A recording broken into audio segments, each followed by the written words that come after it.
in my book, The Science of Aging Well, I talk about 5 key things. Now, before I discuss these 5 things with you, I'd like to point out a couple of things. Number 1, these 5 keys are disproportionate, meaning they're not that critical when you're younger, when you're under 35, when you're under 40.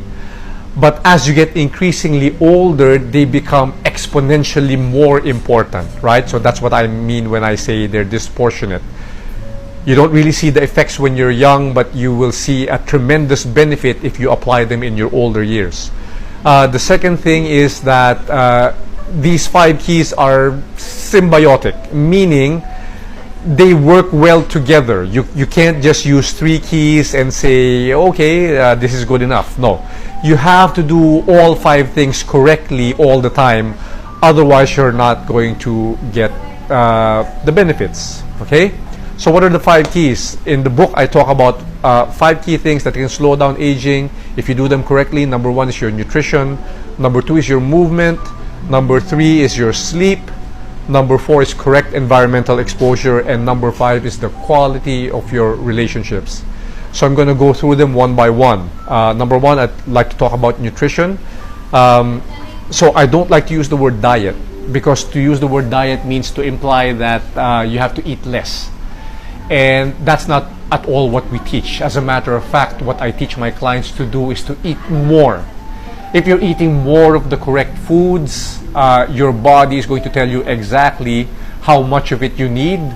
And the reason why I encourage people to eat more, is especially as they get older, is because if you're doing it correctly, it's actually very, very hard to overeat. That's number 1, right? And number 2, one of the hallmarks of aging is it's something called nutrient malabsorption. As you get older, you lose the ability to absorb nutrients the way that you did when you were young.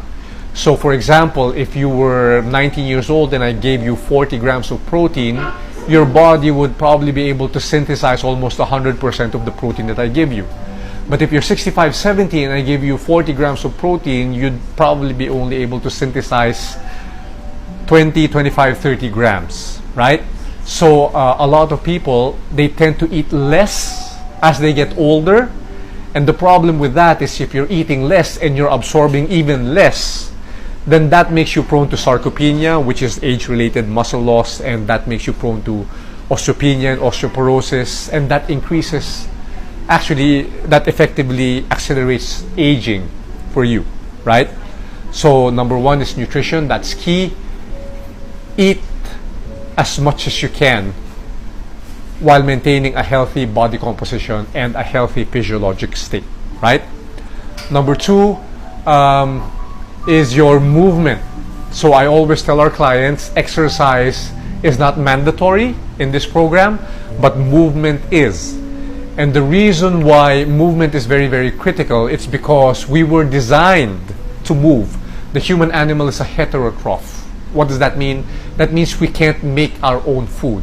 And in order for us to eat, we have to move. In order for us to get calories, we have to spend calories. And so nature gave us bones and muscle for locomotion.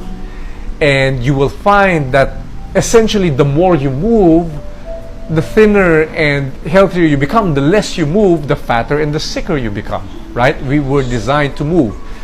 And there are two very, very important metrics that I track when we talk about movements for our 360 anti-aging program. Number 1 is our VO2 max, or your ability to utilize oxygen, right? Your respiratory rate.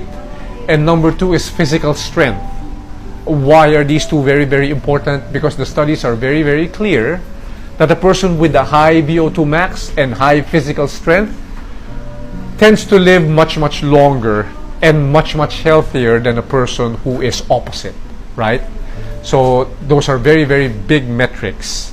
A high VO2 max and high physical strength confers an almost 400% greater protection against something called all-cause mortality, or ACM, right, which is dying from any cause.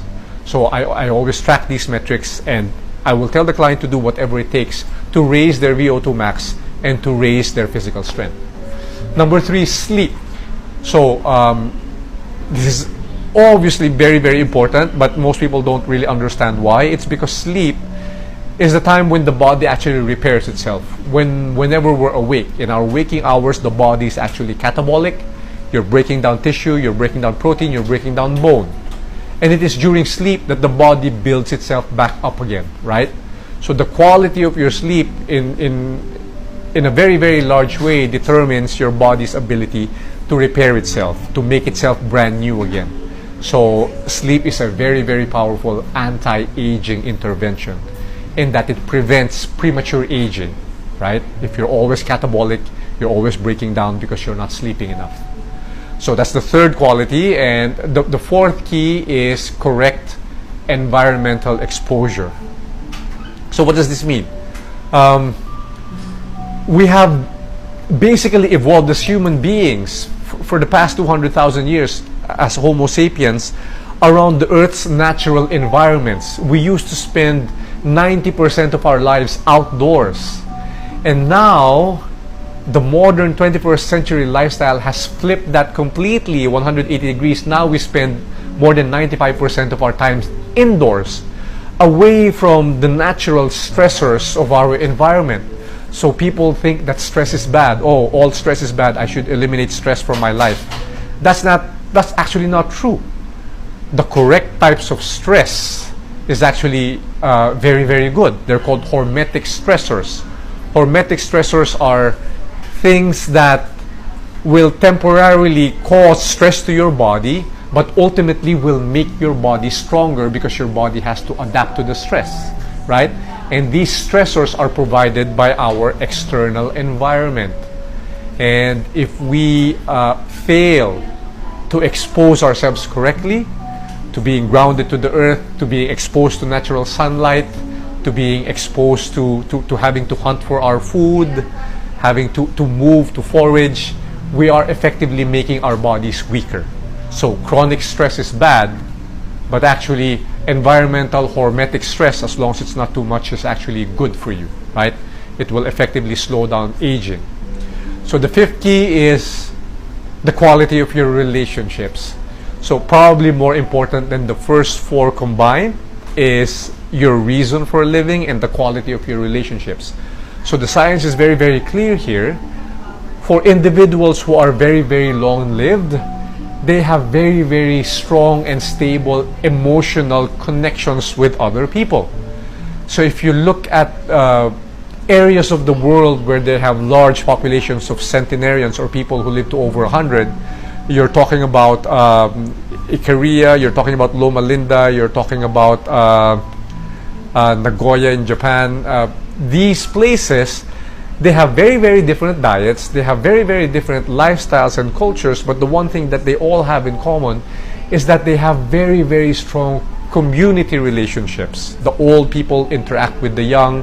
The old people are still useful to society, right? They're still contributing. They're still part of the group. And scientists believe that this is one of the reasons why these people actually live long and healthy. And if you have good quality relationships, that has actually been shown to slow down your rate of aging.